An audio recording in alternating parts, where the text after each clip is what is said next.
ready for the jury? Yes.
All right.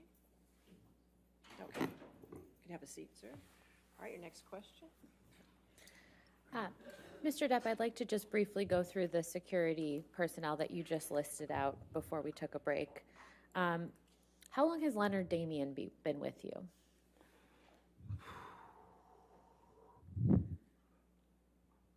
My kids are now 20, 23.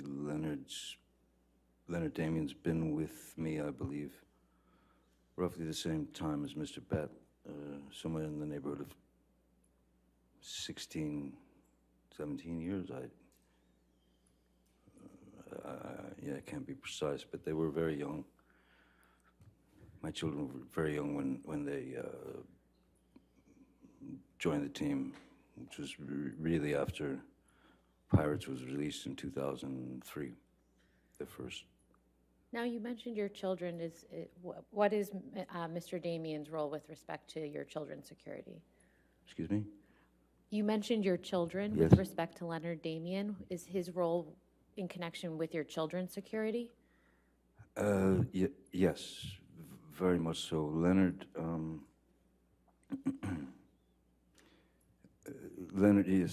Damien and Sean Bett for quite a while were both sort of assigned, as it were, to my kids, taking them to school, picking them up from school if Vanessa and I were unable to do it, or even if we were there, we would drive with them to take the kids to school. And over the years, obviously, your children,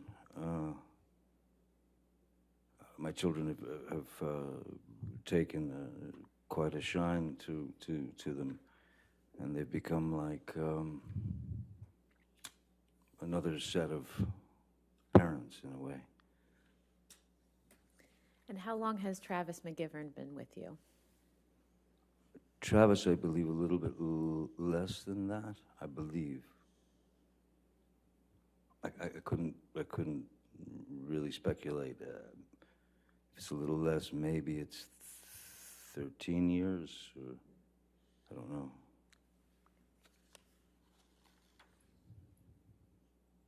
Now, you mentioned that you had to bring on additional security after Pirates of the Caribbean. Yes. How has the fame associated with that franchise affected your personal relationships?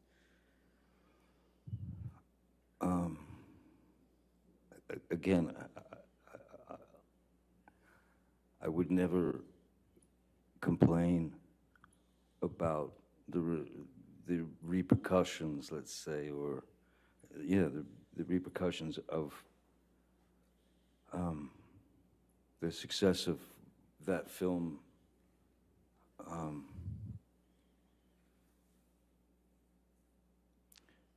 But of course, as I said, there are sacrifices that one has to make. Sacrifices that you're not nearly ready for.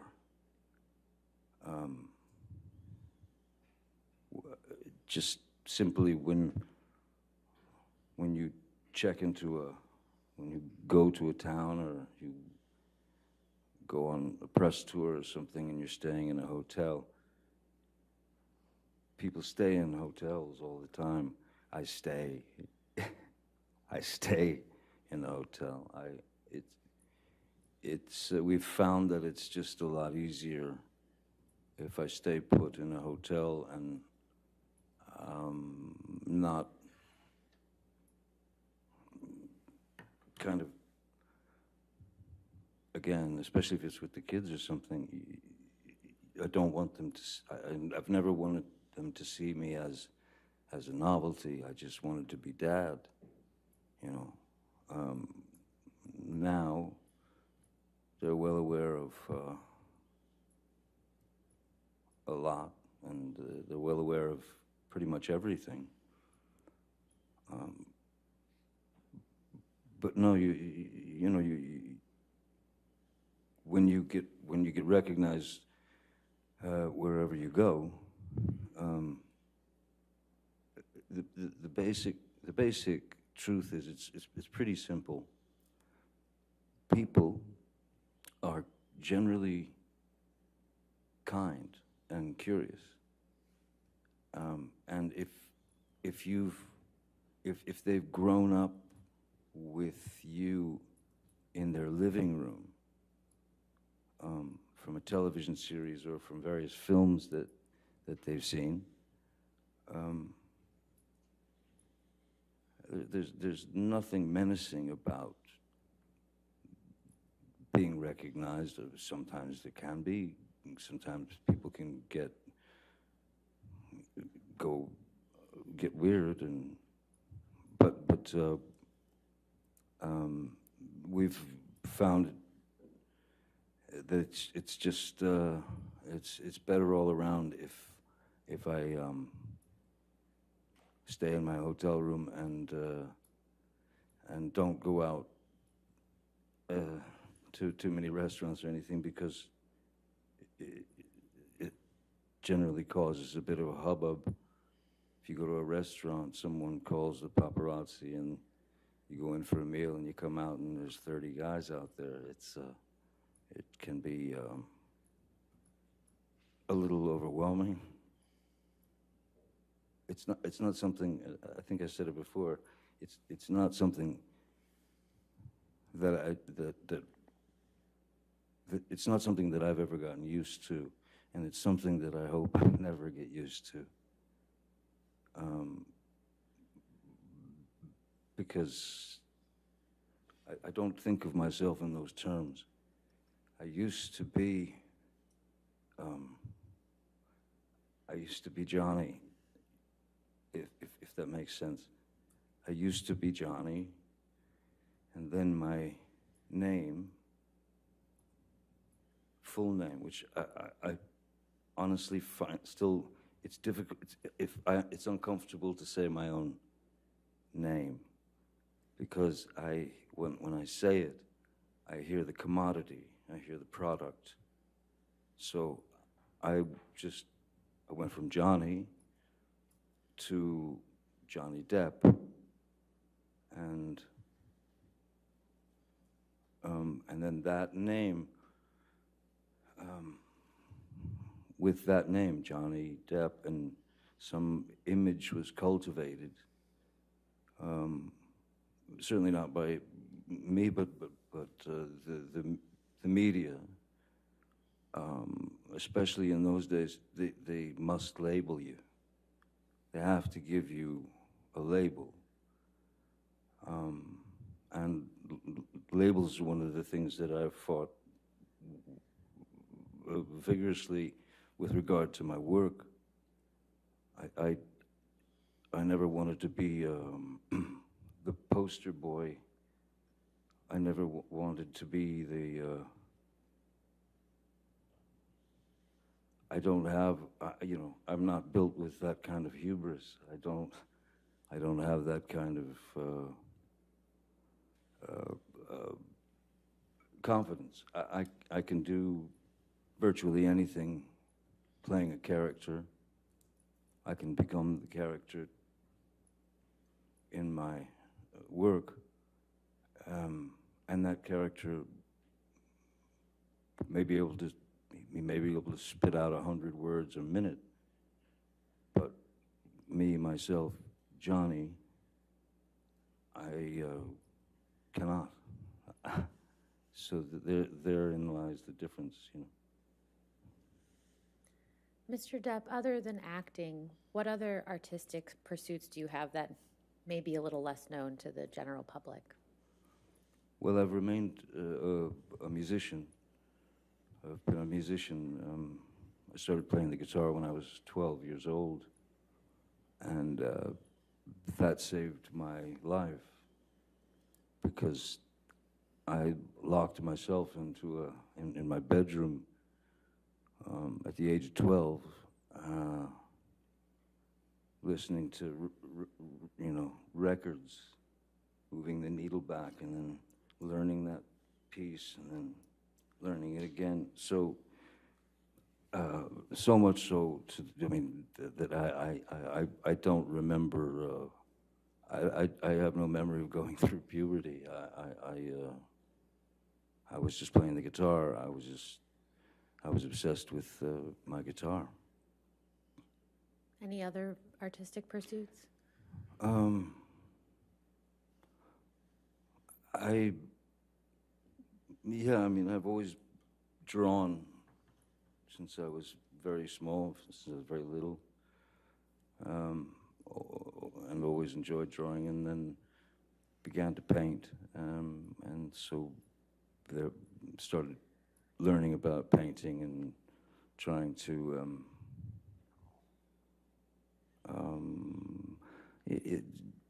I suppose different ways of expressing oneself, different ways to release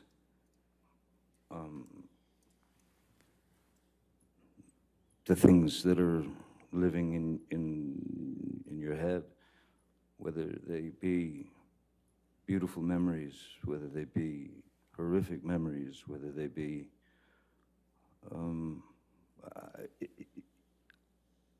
I have a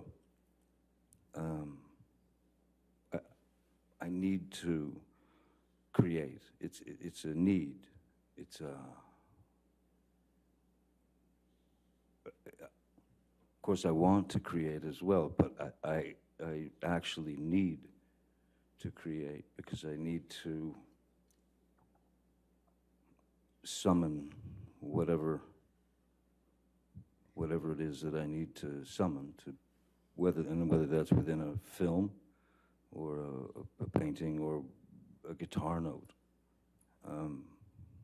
All of those things should come from a place of an organic place, a place of truth. Because if they don't, well, then you're just lying, aren't you? Every bit of truth, a person doesn't have to say anything on film. What's important is what's behind the eyes. And if they do say something, what's important is not necessarily the words that they say. It's very easy to say, I love you, but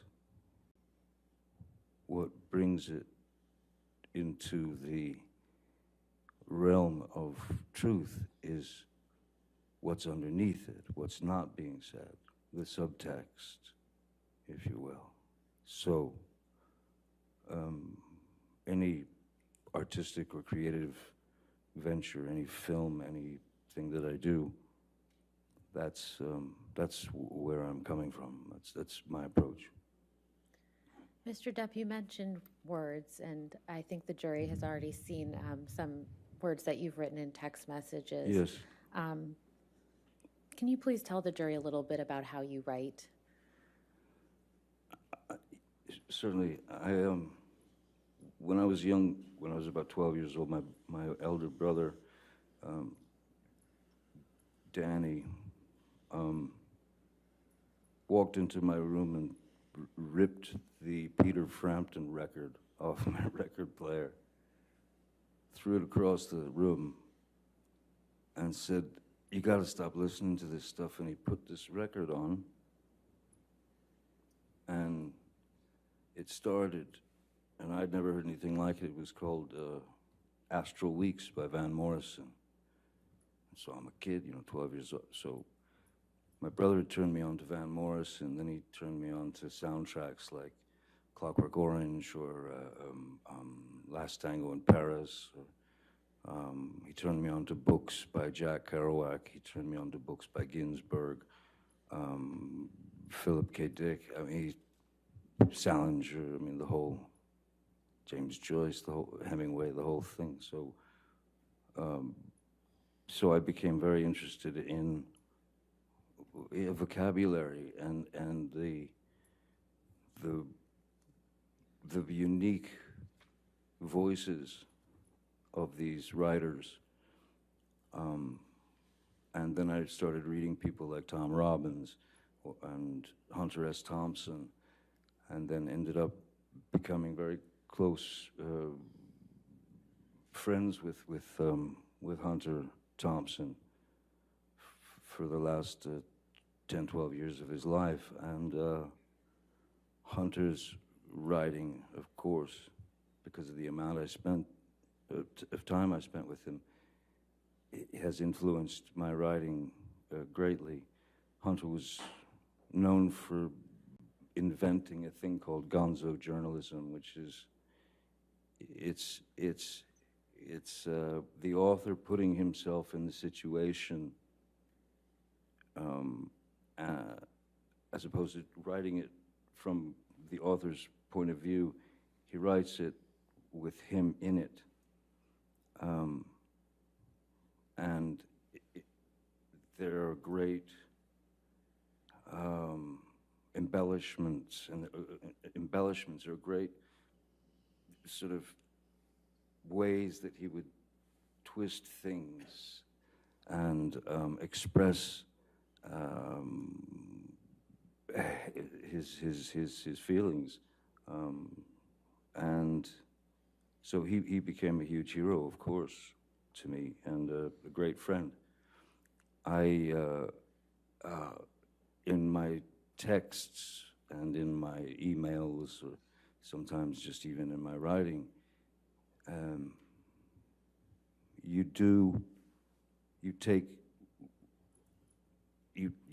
take the subject and you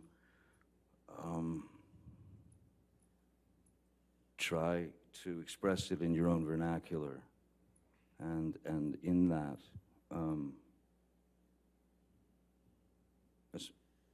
for example, with the text messages that I apologize that everyone's had to experience. I am ashamed of some of the references made. I'm embarrassed that at the time, the heat of the moment, the heat of the pain that I was feeling, went to dark places. There is no, if you're writing, there is no set place that you have to stay in. You can travel, and sometimes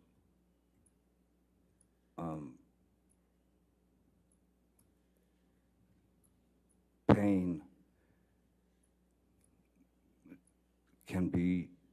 has to be dealt with humor, and sometimes dark, very dark humor. I grew up watching Monty Python, so yes, it can tend to get into dark humor. It can tend to get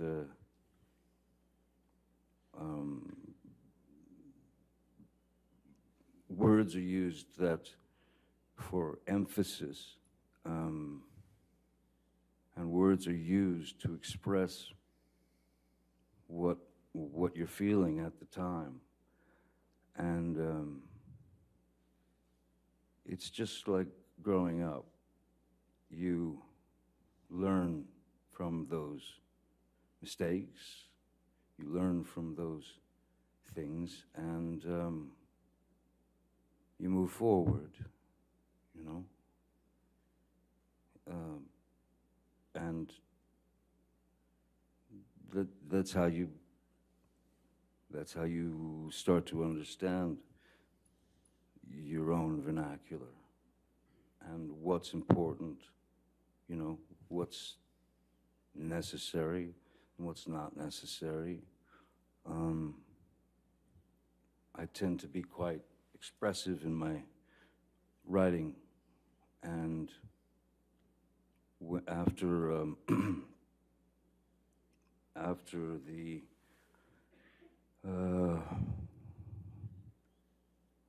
the unfortunate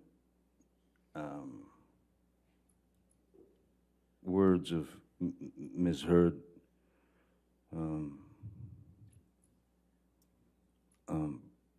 made their way into my heart and my head. Those are two very opposing things. So you're trying to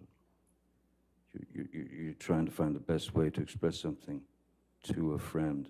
Sometimes you're exaggerating, you know, something that you've done, just to make it sound, just to make him understand that, you know, I'm on planet question mark here.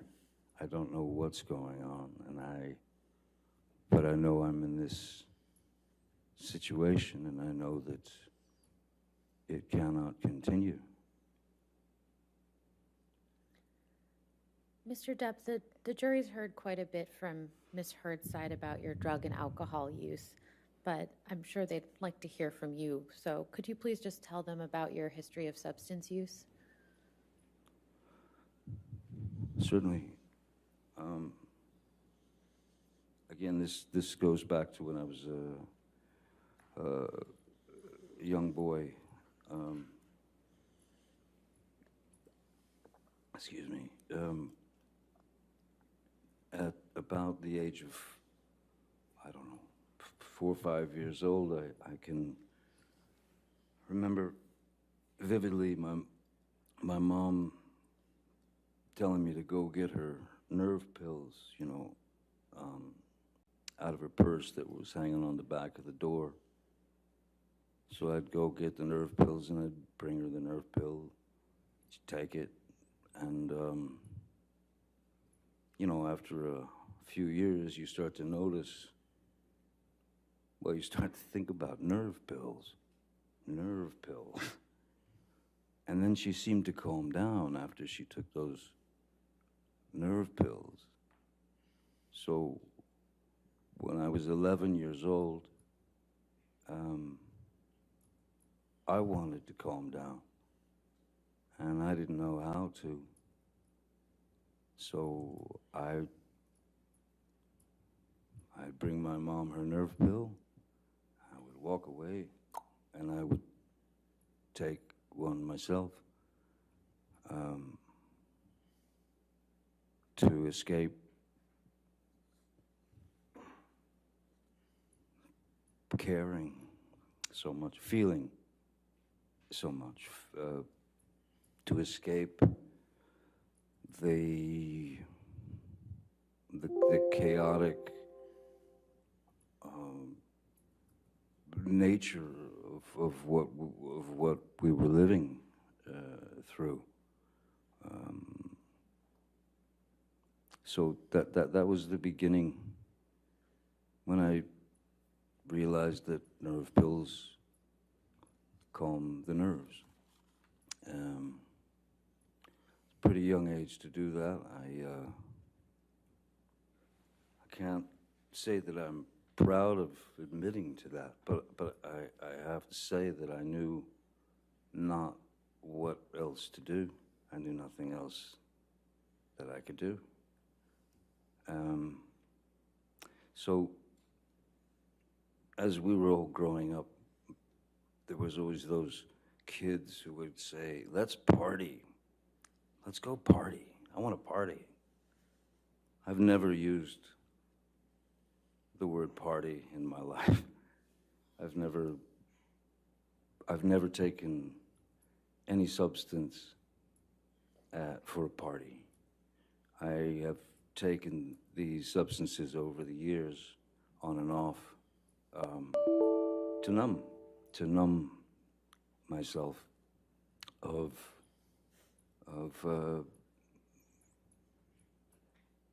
the ghosts, the wraiths that were still with me, and from my youth.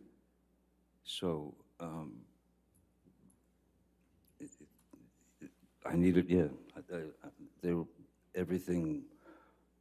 It was just self-medication. One of those get me out of here moments, and you know, where you want to escape from is your own brain, your own head. How often have you used substances throughout your life?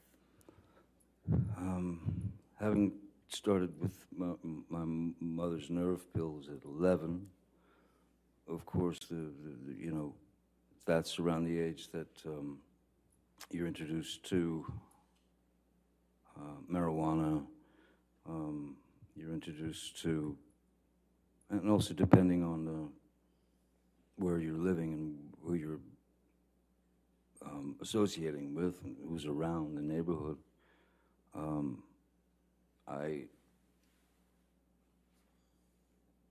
I wasn't shy to try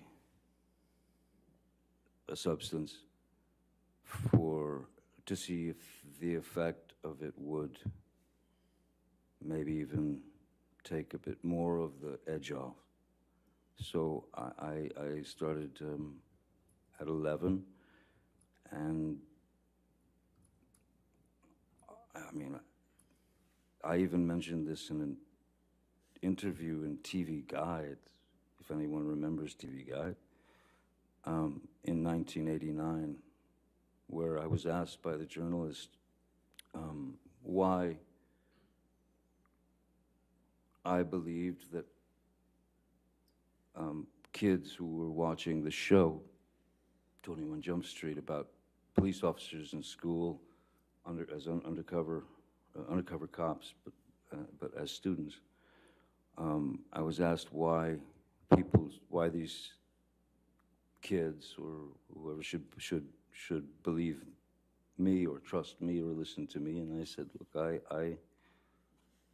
I could, because I've experienced it, and I can tell them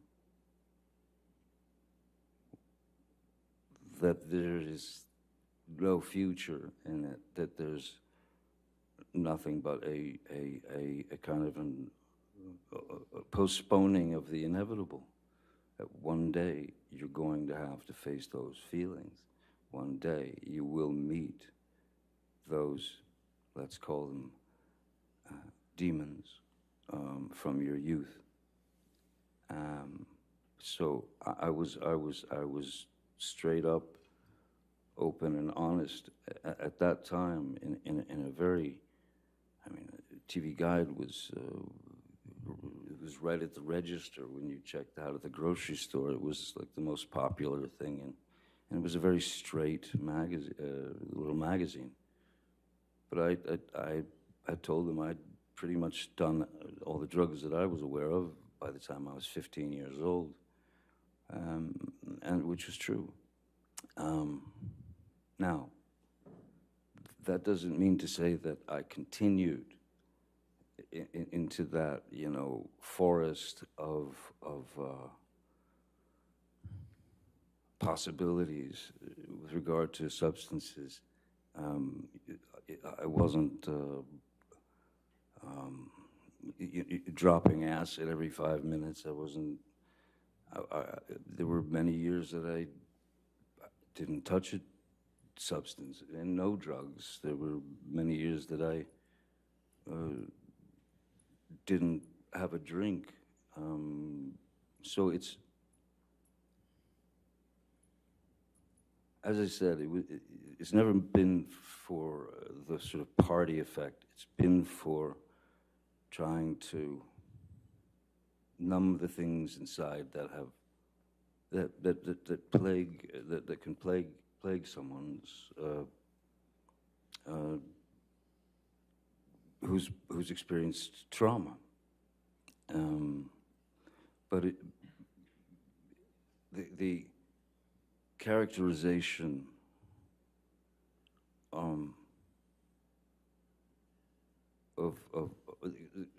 the characterization of my substance, quote unquote, substance abuse that's been delivered by Ms. Heard is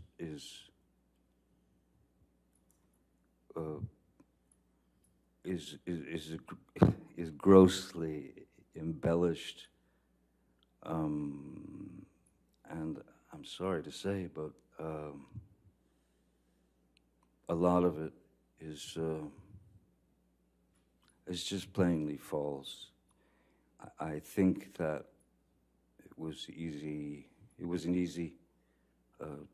I think it was an easy target for her to hit, because once you've trusted somebody for a certain amount of years and you've told them all the secrets of your life, that information then, of course, can be used against you, especially if it's taken to a point that is teetering on impossible, and teeters over impossible, in fact, at times. It's so, I am not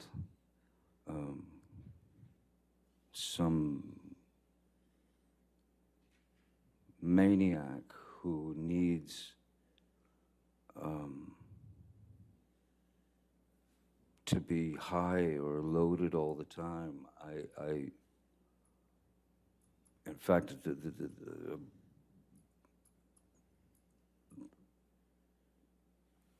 in Australia, from before Australia and in Australia, I had been off of alcohol for, I believe it was about 18 months. Mr. Depp, you've mentioned some periods of sobriety throughout your life. How many would you estimate you've had? Quite a number. You know, on various films, you see. I suppose, I guess maybe by example, if anyone's, well, if you're familiar with Hunter Thompson's book, Fear and Loathing in Las Vegas, which I was lucky enough to make into a film with Terry Gilliam. The film calls for myself and my attorney to be absolutely blotto out of our heads constantly throughout the film. And most people just assume that, well, they just got wasted and they filmed them. There would have been no way you couldn't act that. You couldn't make that film with two actors who were loaded. There would be no way. And then to the other extreme, Donnie Brasco, a film that I made about an FBI agent. I had to go into a training regime where I had to eat 5 meals a day, drink 5 shakes a day, you know, these protein shakes per day, work out 3 to 4 hours a day because I had to gain 20 to 30 pounds of muscle.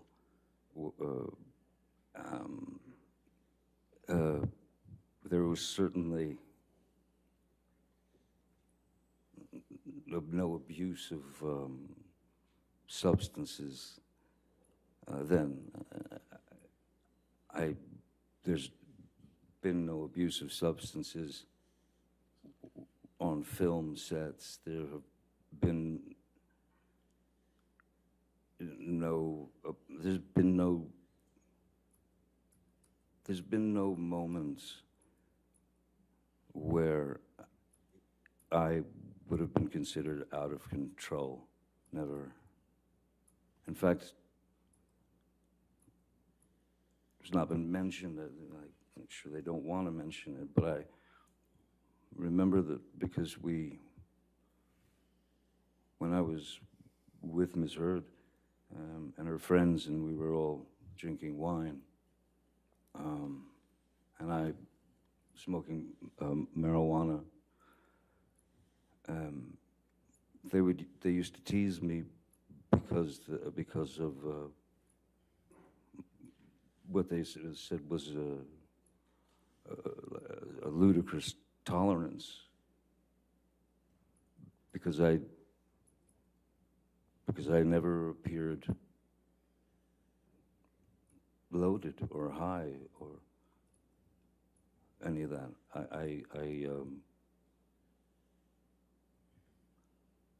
Even if I felt a little spinny, no one would have ever known. Mr. Depp, is there any substance that you've ever been addicted to?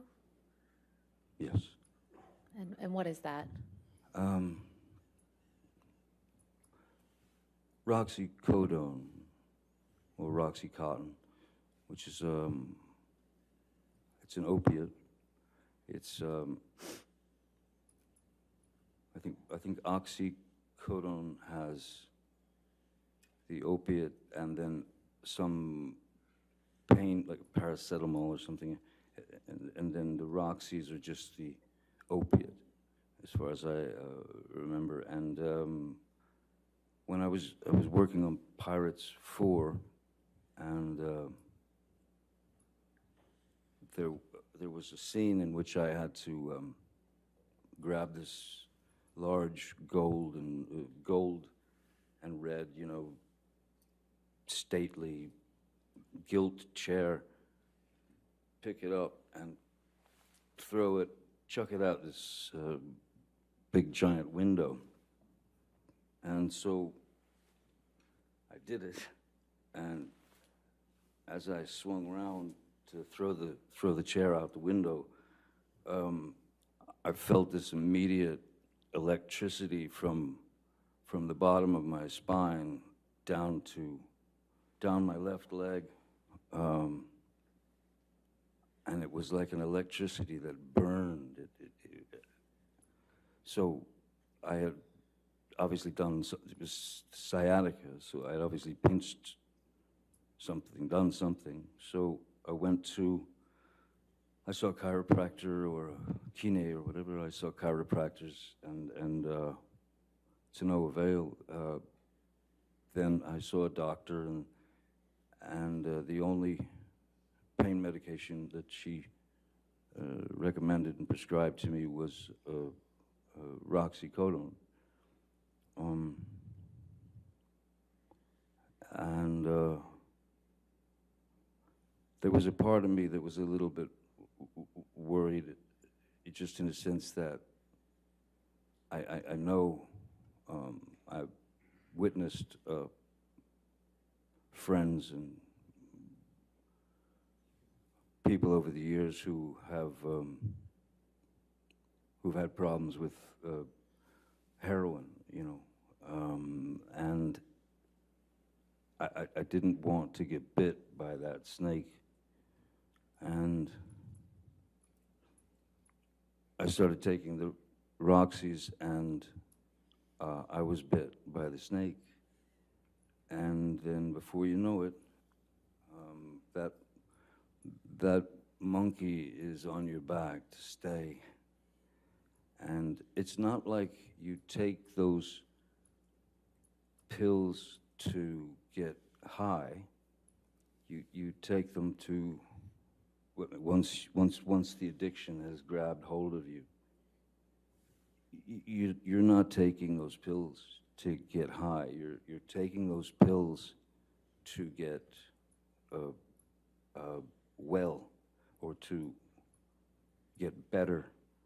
Because if you're without the pill, your body will start to go into various you'll withdrawals. And so I was on the Roxy's for a number of years, 4 or 5 years, I think, maybe more, I don't know. But the key was that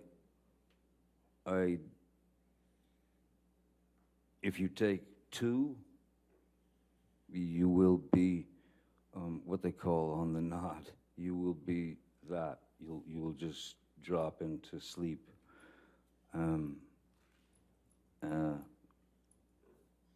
So yes, I didn't like being dependent